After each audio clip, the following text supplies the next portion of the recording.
એનું હું પણ ટળી ગયું, એનું મારા પણ ટળી ગયું. અને જેનું હું અને મારા પણ ટળી જાય એનામાં નિર્મળતા આવે, એની વાણી પવિત્ર બને, એની દ્રષ્ટિ નિર્મળ બને. એ જ્યારે બોલે ત્યારે એના મુખમાંથી અમી જરે.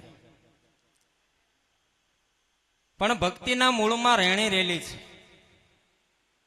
અને મહારાજે જે કાંઈ ઝીણી ટકોર કરી છે એ કંઈક આવી કરી છે કે પીપળ પાન ખરત હસ્તી કુપળિયા અમ વીતી તમ વીત છે ને ધીડિયો બાપડિયા. કારણ કે કાયમ યુવાની નથી રહેવાની, કાયમ આ શરીરમાં કૌવત નથી રહેવાનું.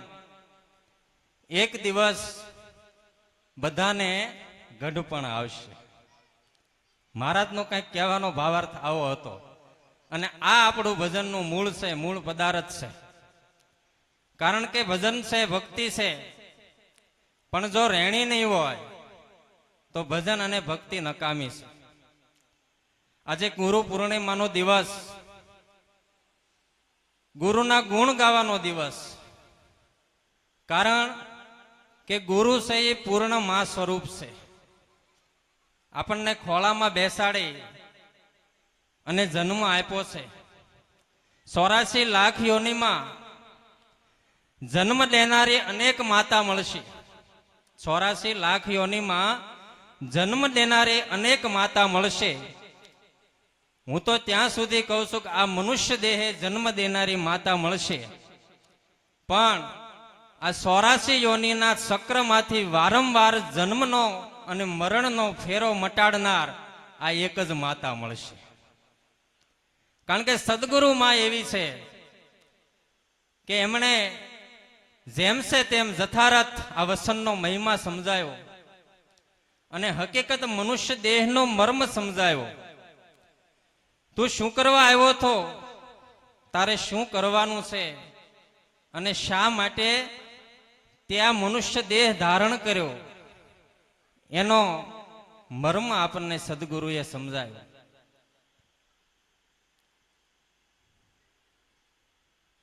સંતો મહાપુરુષોએ બહુ એક ઝીણી શાન કરી છે.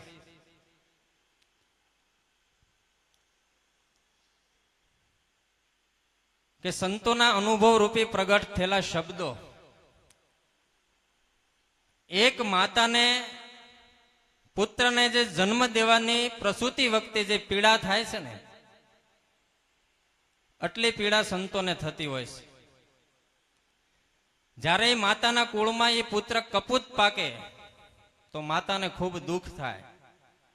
પણ સંતોના મુખે બોલાયેલો શબ્દ જો સુરતામાં ધરવામાં ન આવે ને તો સંતોને એટલું જ દુઃખ થતું હોય. એટલે નમ્ર વિનંતી છે, સુરતા સાધ રાખજો. આપણું જે સમય ખરસ અને ખોટીપો જે કાંઈ કરીને આપણે આવ્યા છે તો અહીંથી કંઈક લઈને જઈએ, કાંઈક બે શબ્દો સંતોના. કારણ કે આજનું જે કાંઈ ભજન સવારથી શરૂ થયું અને પૂર્ણાહુતિ સુધીનું એકાદો શબ્દ એવો હશે કે જે આપણા માટે જ બોલાણો હશે. એકાદો શબ્દ એવો હશે કે જે આપણા માટે જ બોલાણો હશે. અને જે આપણા માટે બોલાણેલા શબ્દમાં જો આપણી સુરતા નહીં રહે તો આપણું આવવાનું વ્યર્થ જશે.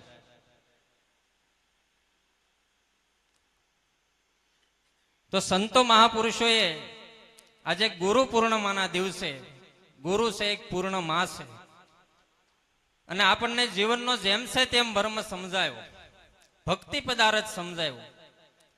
સંતો મહાપુરુષો ઘણીવાર પ્રશ્ન કરે છે કે આ ભક્તિ કરવામાં, આ કંઈક સમજણમાં અમને સમજાતું નથી, અમને યાદ રહેતું નથી. પણ હકીકત યાદ કેમ નથી રહેતું, કેમ સમજાતું નથી, એમાં કંઈક આપણે સુરતાને સાધ કરવાની જરૂર છે. મહાપુરુષોએ મનની વાત કરી, ઘણા મહાપુરુષોએ માયાની વાત કરી. અને સંત કબીર તો એમ કહી ગયા, મન મરે માયા મરે, મર જાય શરીર, આશા તૃષ્ણા તો મરે, કહે ગયે દાસ કબીર. મનને મારવાનું છે તો મન કઈ રીતે મરે? મન હકીકત મરે એવું નથી. સંતો મહાપુરુષોએ કીધું કે મનને મારવાનું છે. મન મરે એવું નથી. મન બે પ્રકારના છે, એક શુદ્ધ મન ને એક અશુદ્ધ મન. આ અશુદ્ધ મનને મારવાનું છે. શુદ્ધ મનની તો બધી જરૂર છે. ભજન ભાવ કરવો છે, ભક્તિ કરવી છે, ભજનમાં જવું છે, આ ગ્રહસ્થી જીવન સંભાળવું છે, તો મનની તો જરૂર પડશે. પણ પોતાનું જે અશુદ્ધ મન છે એને મારવાનું છે. અને મન છે એ 3 ગુણથી બંધાણેલું છે. રજોગુણ, તમોગુણ અને સત્વગુણ. આ 3 ગુણથી મન બંધાણું છે. અને આ 3 ગુણ છે એનથી આ માયા બંધાણી છે. ત્રિગુણી માયા કહેવાય. તો હકીકત માયા પણ મરે એવી નથી. ગુરુ મહારાજે ઘણીવાર આપણને કહે છે કે માયાને માં કરીને જો સમજી લેવામાં આવે, માયાને માં કરીને સમજી લેવામાં આવે તો હકીકત માયાને સમજી એકાય એવું છે, માયાને મારી એકાય એવું નથી. કારણ કે આ આંખે જેટલી દેખાય બધી માયા જ છે.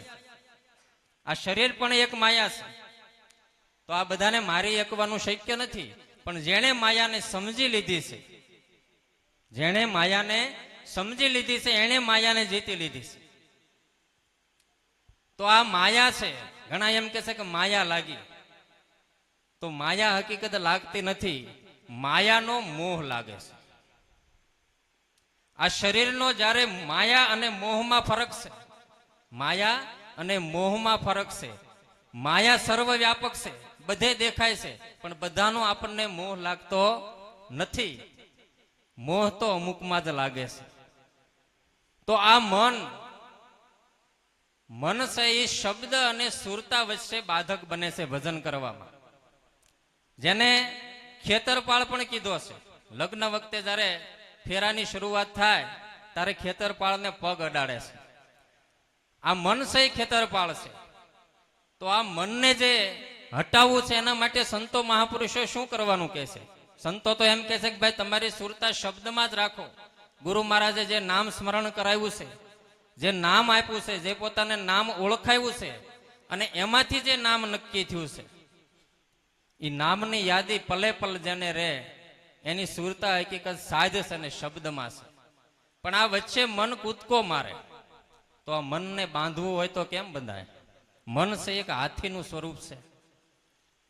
મહાકાય હાથીને જો નાથવામાં આવે તો એ જંગલમાંથી મોટા મોટા લાકડા બહાર કાઢે અને એમાં મદદરૂપ કરે. પણ એનો એ હાથી જો ગાંડો થાય તો 100-200 વીઘાનો બગીચો પણ ખેદાન મેદાન કરી નાખે. તો આ મનને નાથવાનું છે. તો મનને નાથવા માટે શું કરવું? તો એક નાનકડો એવું દ્રષ્ટાંત છે કે એક ગામમાં એક પટેલ બાપા અને મોટી જમીન 200-250 વીઘાનો ગરા, અને એ જ ગામમાં એક સાધુ પુરુષ, સંત પુરુષ. પટેલ બાપાને ભાવ એવો થાય કે મારે ભજનમાં જવું, સત્સંગમાં જવું, પણ કામ જ એટલું બધું રહે એટલે જઈ શકે નહીં. એક દિવસ પટેલ બાપા વાડીએ જતા હતા ને બાપુ બાર ઉભેલા કે આવો ને બાપા ઘડીક ભજન સત્સંગ કરીએ. કે બાપુ કામ જ એટલું બધું, મારે આવવું છે તો ઘણું, પણ કેમ આવવું? એટલે બાપુએ કીધું તમારું કામ કરી દેવો તમને માણસ આપું તો હું ભજનમાં આવું. એટલે જે બાપુ હતા એની એક જીનાત પ્રગટ કરવું. જો આ સિદ્ધાંત સમજવા માટે દ્રષ્ટાંત છે. એક જીન પ્રગટ કર્યું અને જીનને એમ કીધું કે જા પટેલ બાપાને અરે તારે તને જે સિંધે એ કામ કરી નાખજો. પણ જીનાતે એક શરત કરી કે જો હું નવર્યો રહું તો પટેલ બાપાને ખાવ. આ મારી શરત છે. મને નવર્યો નહીં રહેવા દેવાનો, મને કામે રાખવાનો. પટેલ બાપા કે મારે મંજૂર છે 200-250 વીઘા જમીન, અને તું શાનો નવર્યો ને દરરોજ હો દાડિયા હોય. એટલે બાપાએ તો જીનને લઈને પટેલ બાપા ઉપડ્યા વાળીએ અને જીનને આદેશ કર્યો કે જો એલા પર ખૂણામાં 100 ફૂટ કૂવો ખોદવાનો છે, એ ખોદી નાખ. બાપા તો આરામથી ઢાળીએ હુતા. હવે આને કૂવો ખોદતા કેટલી વાર? એક ઘડીકના પલકારામાં કૂવો ખોદાઈ ગયો. આવીને ઢાળી આવીને પટેલ બાપાનો અંગૂઠો મવડ્યો, ઉભા થાવ, કૂવો ખોદાઈ ગયો. તાકે હે હોય નહીં? હા જોઈ લો. તાકે કૂવો તો ખોદાઈ ગયો. 50 વીઘાની જારસી વાઢી નાખી. એમ એક પછી એક કામ ચિંતાઈ ગયા. પટેલ બાપા આગળ કામ ખૂટી ગયા, પણ ઓલો તો ઘડીકમાં કામ કરી નાખે. પછી થોડુંક મોટું કામ કે ભાઈ 100 વીઘાનું ખેતર ખેડવાનું છે તો ખેડી નાખ. એ સીધે પટેલ બાપા ઉપડ્યા બાપુના આશ્રમે. કારણ કે શરત હું હતી, જો તું મને નવરો રવા દે તો હું તને ખાવ. એટલે પટેલ બાપા ઉપડ્યા બાપુના આશ્રમે. બાપુને કે બાપુ બસાવો. તાક હું થયું? તાક ઓલો ઘડીકમાં બધું કામ કરી નાખે છે અને બધું કામ ખૂટવા આવી ગયું, હવે મને ખાઈ જાય. પટેલ બાપા કે શાંતિથી બેસ, પાણી બાણી પી. અમે અહીંયા આવે ને તો તારે એક કામ કરવાનું છે. તાકે બોલો. તાકે એને તારે એમ કહેવાનું છે કે જંગલમાંથી મોટામાં મોટો વાંસ હોય ને એ તું લઈ આય.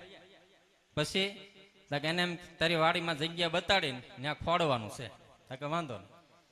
એ તો ઓઈલો આવ્યો પાછળ. એ કે પટેલ બાપાને ખાવ, કામ લાવો. એટલે પટેલ બાપા કે જંગલમાંથી એક વાંસ ખેંચી આવે ને અહીંયા આશ્રમે પાછો આવે.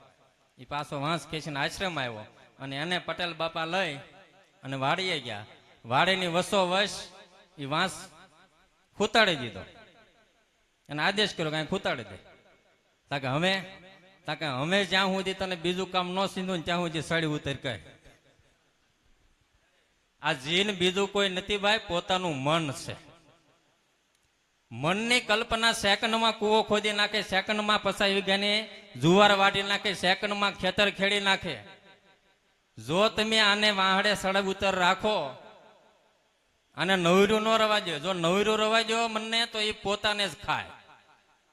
આ જીવડો પોતે પોતાને ખાય એ તો સરવાળે સમજાય. એટલે આ મન છે આને નવર્યું ન રવા દેવાય. કારણ કે સુરતા અને શબ્દની વચ્ચે વિઘંડાળે. પણ જેને સદગુરુનો શબ્દ સમજાણ્યો એને હકીકત આ મનરૂપી આ માયા એ હકીકત હેરાન કરતી નથી. કારણ કે સદગુરુ કોઈ વર્ણા વર્ણી નહીં, સદગુરુ નહીં કોઈ પંથ કે ધર્મ. જો તું શિષ્ય શાણા હે તો સમજ લે વાંકી વરમ. ગુરુ સ્વરૂપ. આજે ગુરુ પૂર્ણિમાનો દિવસ ખાસ મારે એટલું જ કહેવાનું છે કે વધારે ભજન ભક્તિ ઘણા એમ કે અમને કઈ સમજાતું નથી, કાંઈ સમજવાની જરૂર નથી. સદગુરુ સ્વરૂપમાં પોતાનો વિશ્વાસ, પોતાની શ્રદ્ધા જ્યાં સુધી અડગ છે ત્યાં સુધી હકીકત તમારા ધાર્યા કામ થાય. કાંઈ કરવાની જરૂર નથી. પૂરેપૂરો સદગુરુ ઉપર વિશ્વાસ, સદગુરુ પ્રત્યે ભાવ, પ્રેમ. કારણ કે હમણાં જ વાત થઈ હતી કે સદગુરુ છે એ કોઈ વર્ણ નથી, કોઈ વર્ણા વર્ણ નથી, કોઈ દેહ કે પંથ કે ધર્મ નથી. જો તું શિષ્ય સાણા હે તો સમજ લે વાંકી મરમ. પણ ગુરુ મહારાજે આપણને નિરાકારનું જ્ઞાન આપ્યું છે. પણ જ્યાં સુધી સાકાર સ્વરૂપે નક્કી નહીં થાય, જ્યાં સુધી સદગુરુ સાકાર સ્વરૂપે નક્કી નહીં થાય અને આ સાકાર સ્વરૂપમાં જ્યાં સુધી પ્રેમ ભાવ નહીં બંધાય ત્યાં સુધી નિરાકાર ઓળખાવાનો નથી, નથી ને નથી. ગુરુ મહારાજે ભલે જ્ઞાન આપી દીધું પણ આ ગુરુ પ્રત્યે જ્યાં સુધી પોતાનો વિશ્વાસ ઠેરાશે નહીં ત્યાં સુધી નિરાકાર ઓળખાવાનો નથી. અમે ઘણા સંતો મહાપુરુષો બાકી છે, બોલવામાં કાંઈ ભૂલ થઈ તો માફ કરજો. સદગુરુ મહારાજની